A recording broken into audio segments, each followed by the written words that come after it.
Assalamualaikum warahmatullahi wabarakatuh. Kami dari kelompok 1 PPG gelombang 2 jurusan Bahasa Indonesia akan mempresentasikan terkait dengan mata kuliah pemahaman tentang peserta didik dan pembelajarannya.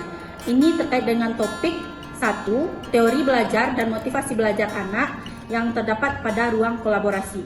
Berikut kami akan menampilkan hasil dari presentasi kelompok kami. Selamat menyaksikan. Teori behavioristik. Teori ini merupakan perubahan tingkah laku sebagai akibat dari adanya interaksi antara stimulus dan respon. Ciri khasnya itu berupa input atau berupa stimulus dan output berupa respon. Kelebihannya membiasakan guru untuk bersikap jeli dan peka terhadap situasi dan kondisi belajar.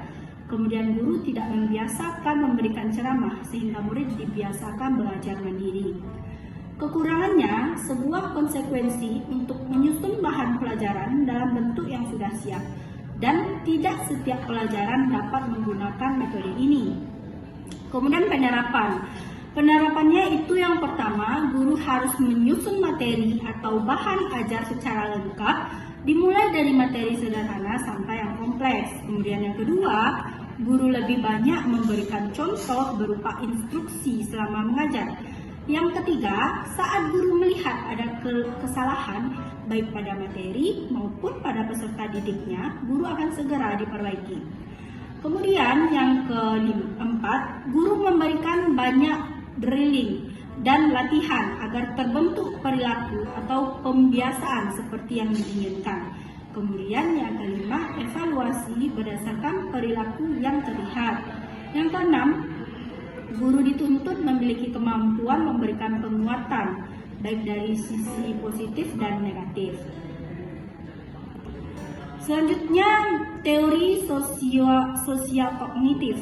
Nah, teori ini yang menonjolkan gagasan bahwa sebagian besar pembelajaran manusia terjadi dalam sebuah lingkungan sosial.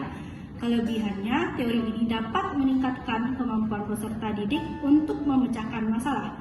Kemudian, teori ini juga dapat meningkatkan motivasi peserta didik. Kemudian, teori ini juga dapat menjadikan lebih kreatif dan mandiri. Dalam teori ini, dapat membantu peserta didik memahami bahan belajar secara lebih mudah. Kemudian, kekurangan dari teori ini dianggap lebih dekat kepada psikologi belajar anak sehingga penerapannya pada proses belajar anak tidak mudah. Kemudian, teori ini dianggap susah dipraktekkan sebab seringkali kita tidak mungkin memahami struktur teori kognitif tersebut menjadi bagian-bagian yang jelas. Kemudian teori belajar kognitif ini keberhasilan sebuah pembelajaran tidak dapat diukur dengan hanya satu orang peserta didik saja. Kemudian teori ini juga dapat menyeluruh untuk semua tingkatan pendidikan. Dan yang terakhir, teori ini sulit dipraktekkan terutama untuk usia lanjut. Penerapannya itu yang pertama, minta peserta didik untuk merefleksikan pengalaman mereka melalui pembuatan jurnal atau laporan harian tentang kegiatan apa saja yang mereka lakukan. Kemudian mendorong diskusi berdasarkan apa yang diajarkan dengan meminta peserta didik untuk menjelaskan materi pembelajaran di depan kelas dan ajak peserta didik lainnya untuk mengajukan pertanyaan. Selanjutnya, membantu peserta didik menemukan solusi baru untuk suatu masalah untuk mengembangkan secara berpikir yang kritis. Kemudian minta peserta didik untuk memberikan penjelasan tentang ide atau pendapat yang mereka miliki. Dan selanjutnya membantu peserta didik dalam mengeksplorasi dan memahami bagaimana ide-ide bisa terhubung. Dan yang terakhir itu meningkatkan pemahaman dan ingatan peserta didik melalui penggunaan visualisasi dan permainan dalam menyampaikan materi. Teori konstruktivisme. Teori konstruktivisme merupakan teori belajar yang mengusung pembangunan kompetensi, keterampilan atau pengetahuan secara mandiri oleh peserta didik yang difasilitasi oleh pendidik melalui berbagai macam rangkaian pembelajaran serta tindakan yang dibutuhkan untuk menghasilkan perubahan yang diperlukan oleh peserta didik. Kelebihan dari teori ini, yang pertama, memberikan kesempatan kepada peserta didik untuk mencoba gagasan baru agar peserta didik terdorong memperoleh kepercayaan dirinya. Yang kedua, memberikan lingkungan belajar yang nyaman dan kondusif agar bisa mendukung peserta didik mengungkapkan gagasan, saling menyimak, dan menghindari kesan selalu ada satu jawaban yang benar. Kelebihan yang ketiga, memberikan kesempatan kepada peserta didik untuk mengungkapkan gagasan sendiri secara bebas dengan menggunakan bahasa peserta didik sendiri. Yang keempat, memberikan kesempatan kepada peserta didik untuk berpikir tentang pengalamannya. Ini dapat mendorong peserta didik untuk berpikir kreatif, imajinatif, serta mengenalkan gagasan-gagasannya. Kekurangan dari teori konstruktivisme ini, yang pertama, peserta didik membuat pengetahuannya sendiri. Tidak jarang bahwa hasil konstruksi peserta didik tersebut tidak cocok dengan hasil konstruksi para ahli, sehingga menyebabkan kesalahpahaman dan menyebabkan peserta didik bingung dengan pengetahuannya. Kekurangan yang kedua, konstruktivisme ini menanamkan agar peserta didik membangun pengetahuannya sendiri. Hal ini pasti membutuhkan waktu yang lama dan setiap peserta didik membutuhkan penanganan yang berbeda-beda, apalagi untuk peserta didik yang malas dan kurang membangun pengetahuannya sendiri. Kekurangan yang ketiga, situasi dan kondisi setiap sekolah tidak sama. Karena itu, tidak semua sekolah memiliki sarana dan prasarana yang dapat membantu keaktifan dan kreatifan peserta didik. Kemudian penerapan dari teori konstruktivisme ini yang pertama mendorong kemandirian dan inisiatif peserta didik dalam belajar. Yang kedua, guru mengajukan pertanyaan terbuka dan memberikan kesempatan beberapa waktu kepada peserta didik untuk merespon. Yang ketiga, mendorong peserta didik berpikir tingkat tinggi atau higher order thinking. Yang keempat, peserta didik terlibat secara aktif dalam dialog atau diskusi dengan guru dan peserta didik lainnya. Yang kelima, peserta didik terlibat dalam pengalaman yang menantang dan mendorong terjadinya diskusi. Yang keenam, guru menggunakan data mentah, sumber-sumber utama, dan materi-materi interaktif. Model-model pembelajaran yang terbentuk dari prinsip konstruktivisme ini. Prinsip konstruktivisme ini berdasarkan hasil tinjauan pustaka kelompok mendapatkan 3 bentuk model pembelajaran. Pertama, contextual teaching learning, 2, problem based learning, dan 3, inquiry learning. Pada konteks teaching learning atau biasa disingkat dengan CTL merupakan pembelajaran yang mengaitkan antara materi pembelajaran dengan situasi dunia nyata yang berkembang dan terjadi di lingkungan peserta didik. Nah, pada proses pembelajaran ini memungkinkan guru mengaitkan antara materi pembelajaran dengan situasi dunia nyata, sehingga nantinya akan terjadi dorongan terbentuknya hubungan antara pengetahuan yang dimiliki dengan praktik dalam kehidupan. 2. Model pembelajaran problem based learning. Model pembelajaran ini merupakan pembelajaran yang mengarahkan peserta didik untuk dapat memecahkan masalah melalui metode ilmiah, sehingga mereka nantinya mampu untuk mempelajari pengetahuan yang berkaitan dengan masalah tersebut. Selanjutnya yang ketiga, model pembelajaran inquiry learning. Model pembelajaran ini memfasilitasi peserta didik untuk mengajukan pertanyaan, melakukan penelitian, melakukan eksperimen secara mandiri untuk mendapatkan pengetahuan yang mereka butuhkan. Dan melaksanakan observasi, peserta didik tidak hanya belajar memperoleh informasi, namun juga memproses informasi tersebut menjadi informasi yang baru. Masalahnya adalah Tania 7 tahun memiliki kemampuan rendah dan keinginan yang rendah untuk sukses. Nah, karakteristik anak seusia Tania ini yaitu suka meniru, suka bermain, suka mengeksplorasi diri, dan juga berinteraksi dengan teman sebaya. Adapun cara peserta guru dalam memotivasi Tania yaitu yang pertama, menerapkan teori belajar seperti teori pembelajaran behavioristik. Nah, pada teori ini, stimulus yang dilakukan adalah dengan memvariasikan suasana belajar atau menggunakan strategi seperti melakukan pembelajaran yang digabungkan dengan permainan dengan menggunakan video atau berpindah tempat seperti belajar di taman belakang sehingga bisa mendapatkan respon dari peserta didik. Langkah kedua yaitu dengan cara melakukan pendekatan atau komunikasi intens dengan mengarahkan keinginan peserta didik terlebih dahulu dengan menceritakan kisah orang-orang sukses.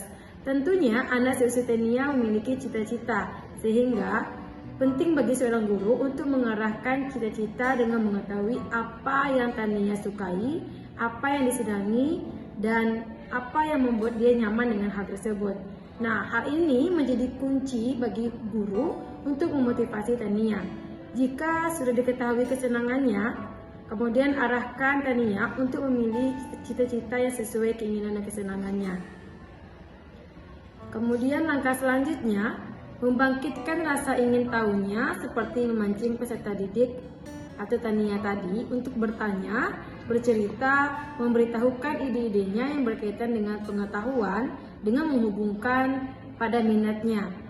Seperti mengajak Tania untuk bermain di lingkungan alam, kemudian beri alat yang mudah dimengerti. Kemudian menyiapkan hal-hal yang mendukung peserta didik untuk belajar, seperti ruang yang kondusif, seperti contohnya suhu yang sejuk, penerangan yang cukup, dan menyiapkan peralatan yang dibutuhkan, sehingga dapat mendorong semangatnya untuk belajar. Selanjutnya, memberikan sugesti yang positif untuk belajar. Nah, seorang guru harus menanamkan sugesti bahwa belajar adalah suatu kegiatan yang menyenangkan dan bermanfaat untuk dirinya. Kemudian lakukan metode atau model yang menarik sehingga anak dengan tertarik untuk belajar. Dan yang terakhir, jangan lupa untuk mengetahui pola belajar anak. Misalnya pola belajar anak dengan visual, tetapi kita ajarkan dengan pola cara mendengarkan penjelasan. Tentu akan tidak optimal. Tentunya sebagai seorang guru harus mengetahui apa pola belajar anak sehingga pembelajaran akan dilaksanakan dengan baik dan anak juga akan semangat untuk belajar. Demikian ada 6 cara kita sebagai seorang guru dalam memotivasi Tania dengan umur 7 tahun. Kasus yang kedua yaitu Samuel yang berumur 10 tahun. Ia adalah seorang yang bekerja keras untuk menjaga harga dirinya pada tingkat tinggi, tetapi memiliki rasa takut akan gagal yang kuat. Teori yang digunakan adalah teori humanistik.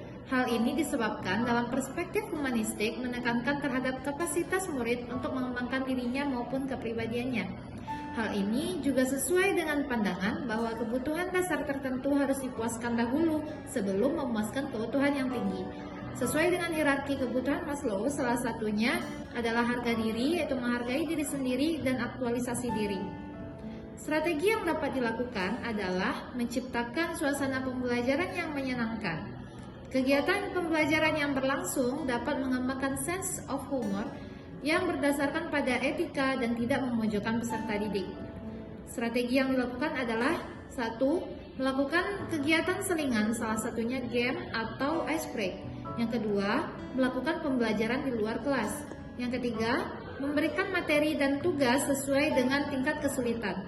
Yang keempat, menggunakan pendekatan humanistik di mana peserta didik dapat mengembangkan hubungan yang lebih akrab. Sedapat mungkin, guru menghindari penggunaan hukuman. Yang kelima, mengoptimalkan pelayanan bimbingan dan konseling di sekolah. Dan yang keenam, guru berupaya menanamkan kesan positif dalam diri peserta didik. Strategi selanjutnya yang dapat dilakukan oleh guru dalam meningkatkan motivasi belajar Samuel yaitu dengan cara 1. Menciptakan proses belajar yang menyenangkan dengan menghindari pertanyaan yang mencemaskan sehingga rasa takut akan gagal yang dimiliki peserta didik akan hilang. Adapun langkah lain yang dapat dilakukan oleh seorang guru ialah dengan menciptakan suasana kelas yang memiliki kesan positif. Yang kedua, dalam menjelaskan materi pembelajaran, seorang guru dapat mengaitkan hubungannya dengan penerapannya pada kehidupan sehari-hari, sehingga peserta didik dapat dengan mudah memahaminya. Yang ketiga, memberikan pujian dan hadiah ketika peserta didik bisa menyelesaikan sesuatu. Hadiah dan pujian ini akan memacu semangat peserta didik untuk lebih giat dalam proses pembelajaran, sehingga rasa takut dan gagal akan berangsur-angsur surut digantikan dengan rasa percaya diri yang lebih baik. Yang keempat, selalu berusaha melibatkan peserta didik dalam proses belajar dan memahami materi pembelajaran melalui tanya jawab di dalam kelas saat guru menjelaskan materi, dan dengan memberikan tugas-tugas untuk meningkatkan pemahaman peserta didik dari materi yang telah diajarkan di kelas. Yang kelima, memberikan nilai baik, nilai kuantitatif berupa angka maupun nilai kuantitatif seperti pujian good, excellent, sangat bagus sehingga akan meningkatkan semangat peserta didik dalam mengerjakan tugas dan mengulang materi pembelajaran di rumah. Oke, kasus yang ketiga adalah Sandra dengan umur 13 tahun yang tenang di kelas dan mereka meremehkan keterampilan Sandra. Teori yang sesuai dengan kasus Sandra ini adalah teori behavioristik. Pemahaman teori behavioristik adalah menerapkan konsep belajar adalah perubahan perilaku dalam perilaku yang dapat diukur. Kemudian terdapat stimulus dan juga respon dari apa yang sudah diberikan. Nah, kemudian muncul respon yang berakibat pada dampak sehingga dengan belajar berarti memberikan penguatan ikatan sosial, sifat dan kecenderungan sosial. Nah, kemudian ada strategi yang diberikan merujuk kepada teori behavioristik. Seorang guru di dalam kelas hendaknya menggunakan model pembelajaran yang bervariasi seperti membuat kelompok diskusi kecil. Dalam hal ini, Sandra dimasukkan dalam kelompok yang secara pemahaman materi di atas rata-rata Sandra, sehingga Sandra bisa mengalami pembelajaran yang dimana berkaitan dan memiliki kemampuan berpikir sehingga berfokus kepada kerjasama atau tim. Nah, sehingga menimbulkan saling menghargai. Nah, kemudian ada model variasi kedua dalam bentuk pembuatan lembar kerja peserta didik atau worksheet dalam bentuk pertanyaan esai. Setiap peserta didik memiliki kemampuan untuk menjawab pertanyaan yang telah disediakan. Jawaban yang diberi oleh peserta didik akan diperiksa oleh teman sebayanya sehingga terjadi transfer informasi berdasarkan pemahaman teman-teman sebayanya. Nah, model yang ketiga yaitu melakukan pendekatan dan pengenalan hal-hal yang membuat mereka meremehkan Sandra. Jadi seorang guru tersebut akan mendekati teman-teman Sandra, kemudian menggali hal-hal kenapa Sandra itu diremehkan. Nah, kurang lebih seperti itulah model-model variasi yang bisa dilakukan terhadap kasus Sandra tersebut. Kasus yang terakhir adalah Robert yang berusia 16 tahun. Robert menunjukkan sedikit minat di sekolah dan saat ini tinggal bersama dengan bibinya. Jadi kita tidak dapat menghubungi orang tua Robert. Jadi masalah Robert adalah minat belajar yang sedikit dan faktor keluarga. Robert adalah peserta didik yang berada di jenjang SMA. Peserta didik pada jenjang ini merupakan peserta didik yang masih berada dalam masa remaja dan merupakan masa peralihan dari anak-anak menjadi dewasa. Pada masa ini terjadi perkembangan atau perubahan psikologis individu. Hal ini ditunjukkan dengan emosi anak cenderung tidak stabil. Anak mudah terpengaruh oleh berbagai perubahan yang terjadi, baik dari dirinya maupun dari lingkungannya. Dan jika anak mengalami permasalahan di lingkungannya, maka akan berdampak juga terhadap minat peserta didik dalam belajar. Hal ini juga berkaitan dengan perspektif sosial yang menyatakan bahwa motivasi sering dikaitkan dengan kemampuan seseorang dalam membangun, memelihara, dan memulihkan hubungan pribadi yang dekat dan hangat dengan orang lain. Pada kasus Robert ini, cara yang bisa dilakukan untuk menumbuhkan minat belajarnya adalah pertama, melakukan kunjungan rumah dan menganalisis bagaimana lingkungan keluarga Robert.